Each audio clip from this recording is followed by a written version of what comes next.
Hello friends, power star Pawan Kalyan నటించిన OG మూవీకి నిన్నటితో సక్సెస్ఫుల్గా 4 రోజులు రన్ అనేది కంప్లీట్ అయింది. ఫస్ట్ వీకెండ్ అనేది కంప్లీట్ అయింది. ఫస్ట్ వీకెండ్ ముగిసేసరికి భయ్య ఈ మూవీ అయితే 252 కోట్ల వరకు గ్రాస్ అనేది రాబట్టింది. షేర్ వచ్చేసి 150 కోట్ల వరకు ఉంది మేకర్స్ ప్రకారం. మరి ఈ మూవీకి వరల్డ్ వైడ్గా బిజినెస్ 172 కోట్లు జరిగింది. అంటే 174 కోట్ల బ్రేక్ ఈవెన్ టార్గెట్తో బరిలోకి అయితే దిగింది. మరి 4 రోజుల్లోనే 150 కోట్ల వరకు షేర్ వచ్చేసింది కాబట్టి ఇంకా లాంగ్ రన్లో 24 కోట్ల వరకు షేర్ను 40 కోట్ల వరకు గ్రాస్ను రాబట్టాల్సి ఉందన్నమాట. అయితే ఈరోజు ఈ మూవీ అయితే మండే టెస్ట్లోకి అడుగుపెట్టింది భయ్య. మరి వీకెండ్ వరకు ఎలాగో కలెక్షన్స్ వచ్చేస్తాయి, ఏ మూవీకైనా, హిట్ మూవీకైనా, ఫ్లాప్ మూవీస్కైనా. కానీ మండే టెస్ట్ అనేది పాస్ అవ్వాలి, ఏ సినిమా అయినా సరే. బేసిక్గా మూవీస్ని భయ్య థర్స్డే కానీ ఫ్రైడే కానీ రిలీజ్ చేస్తారు. మరి ఫస్ట్ 2 రోజులు అయితే రిలీజ్ హడావుడిలో ఫ్యాన్స్ అయితే దూసుకుని వెళ్ళిపోతారు థియేటర్ల దగ్గరికి. అందువల్ల కలెక్షన్స్ విపరీతంగా వచ్చేస్తాయి. ఇక సాటర్డే అయితే వీకెండ్, సండే కూడా వీకెండ్.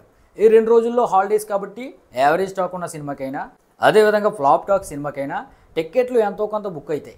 కానీ మండే టెస్ట్లోకి వెళ్ళిన తర్వాత భయ్య సినిమాలో దమ్ము ఉంటేనే టికెట్లు బుక్ అవుతాయి. ఎందుకంటే అందరూ వర్క్స్కి వెళ్ళిపోతారు, ఎవరికి హాలిడేస్ ఉండవు. స్కూల్కి వెళ్ళే వాళ్ళు స్కూల్కి వెళ్ళిపోతారు, కాలేజీకి వెళ్ళే వాళ్ళు కాలేజీకి వెళ్ళిపోతారు. దాంతో మండే అనేది ఎంత హిట్ సినిమాకైనా సరే తక్కువ బుకింగ్స్ జరుగుతాయి.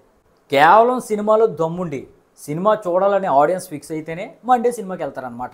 దాంతో ఫస్ట్ మండే టెస్ట్లో ఏ సినిమా అయినా పాస్ అయిందంటే అది బ్రేక్ ఈవెన్ అయిపోయి సినిమా కూడా పాస్ అయిపోద్ది భయ్య.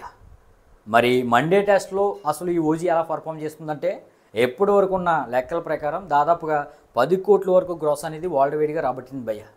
ఇక సెకండ్ షోస్, ఆఫ్లైన్ సేల్స్ ఇవన్నీ కలుపుకుని ఒక 20 కోట్ల వరకు గ్రాస్ రాబట్టిన ఈ మూవీ అయితే మండే టెస్ట్లో పాస్ అయిందని చెప్పవచ్చు అనమాట. మరి రేపైతే నేనైతే వీడియో చేస్తాను భయ్య, మండే టెస్ట్లో అసలు ఈ మూవీ పాస్ అయిందా లేదా అని. మరి ఆ వీడియో మిస్ అవ్వకూడదంటే ఈ వీడియోని వెంటనే లైక్ చేయండి, అదేవిధంగా మన ఛానల్ను సబ్స్క్రైబ్ చేయండి. Thank you.